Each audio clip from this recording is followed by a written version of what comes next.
Hello বন্ধুরা, আপনারা সবাই কেমন আছেন? আশা করছি আপনারা সবাই ভালো আছেন। তাহলে আমি আজকে দেখে নিলাম নীলচক্র মুভির একটি গান রিলিজ করা হয়েছে। সেই গানটি এক কথায় যদি বলি, সেই গানটি অসাধারণ হয়েছে। এই গানটা খুব ভালো হয়েছে, কিন্তু এই গানটা আমার বেশিরভাগই ভালো ধরনের মিউজিক ভিডিও মনে হয়েছে। প্রপারলি কোনো মুভির গান যে এটা মনে হয়নি। এই গানটা দেখে আমার মনে হয়েছে বলিউড বা বাইরের ইন্ডাস্ট্রির কোনো একটা মিউজিক ভিডিও দেখছি, ভালো কোয়ালিটির ভালো লেভেলের একটা মিউজিক ভিডিও দেখছি, 10 আউট অফ 10 দিব।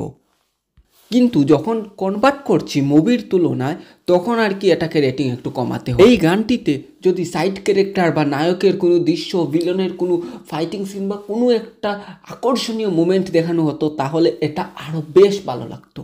কিন্তু এই মিউজিকটা বেশ দারুণ হয়েছে এবং অসাধারণ একটা গান। এইরকম র্যাপ সং বাংলাদেশে খুব কম হয়েছে, আপনি যদি দেখেন তাহলেই বুঝবেন খুব দারুণ হয়েছে। লিরিক্স আপনি যদি সব কিছু দেখেন তাহলে সব কিছু বেশ ভালো, সেট ডিজাইন অসাধারণ।